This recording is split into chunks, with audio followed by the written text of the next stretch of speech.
Avengers tuh apaan sih artinya? Itu kalimat saya pagi tadi ketika sarapan. Begini ayah, anak saya yang bungsu yang baru 12 tahun mencoba memberi jawaban versi dia. Dia melanjutkan, kalau ayah dizolimi lalu ayah melakukan tindakan balasan langsung, itu ayah melakukan revenge namanya. Ini dark justice ya ayah. Ayah balas langsung sendiri. Kalau ayah nggak bisa balas, lalu aku yang membalas perilaku zolim orang ke ayah, itu aku namanya Avengers. Kalimat itu cukup menyentak saya. Lumayan juga diajari anak zilenial ini. Straight to the gut, langsung tonjok perut. Dia melanjutkan, jadi ide-ide ayah di sosmed kalau banyak yang bergerak lalu membuat kekuatan melawan Thanos dunia, mereka adalah Avengers di dunia nyata. Asli ketonjok 2 kali ulu hati saya. Saya mantuk-mantuk berimajinasi sehingga berlanjut ke tindakan saya menginformasikan kepada sahabat semua. Jadi, melihat keadaan dunia saat ini yang dikuasai medical Thanos, harus kita menjadi Avengers terhadap kejahatan mereka. India misalnya punya obat non-Thanos yang mereka produksi sendiri. Hanya $40 atau 500 ribu rupiahan selesai masalah positif COVID dari diri seseorang dengan tingkat kesuksesan 98%. Di sisi ekonomi, keadaan ekonomi dunia yang dikuasai Thanos ekonomi yang namanya dolar dan sistem pinjaman IMF, kita harus buat imbangannya dengan rupiah. Thanos lain kita juga harus punya solusinya, yaitu mengalahkan Thanos teknologi Tiongkok, Thanos produk Tiongkok, Thanos uang Tiongkok, SDM Tiongkok yang sering dilindungi pejabat, yang kalau diganggu sama warga Indonesia akan mati Indonesia itu dan tidak akan dibantu lagi Indonesia itu sama Tiongkok. Ini berbahaya buat Tiongkok karena negara Tiongkok adalah satu-satunya yang bisa menolong ekonomi, dan jangan bikin marah karena mereka jadi nggak bisa bantu nantinya.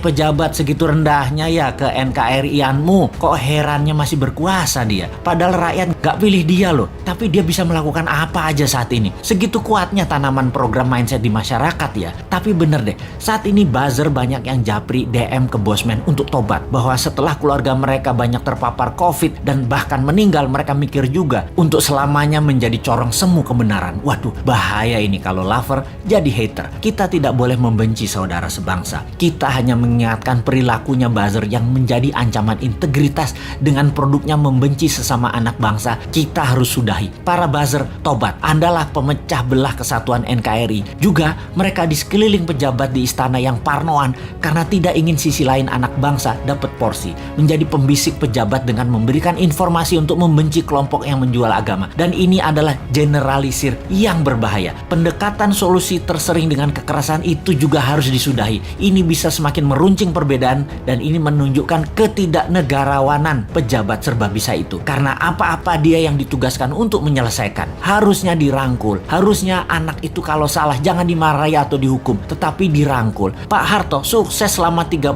tahun itu, tidak anti pemuda angkatan 6667, tidak anti angkatan 72, 73, 74. Semua dirangkulnya, bahkan dijadikan menterinya. Pak Harto lupa aja mengadopsi angkatan 96, 97, 98. Ambiar dia jadinya. Merangkul dan memberikan jabatan sesuai kompetensi membuat siapapun yang tadinya berbeda diberi kesempatan. Kalau berhasil, pejabatnya dapat nama. Kalau gagal, yang atas nggak dapat celah, tapi yang rusak adalah yang tidak kompeten tadi. Jadi gak ada ruginya sebenarnya kalau pejabat sekarang cerdas bernegaranya. Kalau pejabatnya sempit atau memang tak berilmu luas, ya pasti goncang bernegaranya. Masih belum nyadar juga ya wahai para pejabat ini. Ubahlah segera, reshuffle kabinet dengan mengganti 50% orang baru yang new mind. 3 tahun ke depan cukup membuat negara ini keluar dari arah yang miring ke satu sisi. Dan ingat, ada 190 negara lain yang bisa kita kerjasamakan, bukan hanya Tiongkok saja. Bener deh, yang tidak kompeten dan tidak cocok dengan perang dunia ketiga ini jabatannya dilengserkan, ganti dengan 30 orang baru. Tapi ya sudahlah, jabatan ada batasnya kok. Kita kembali ke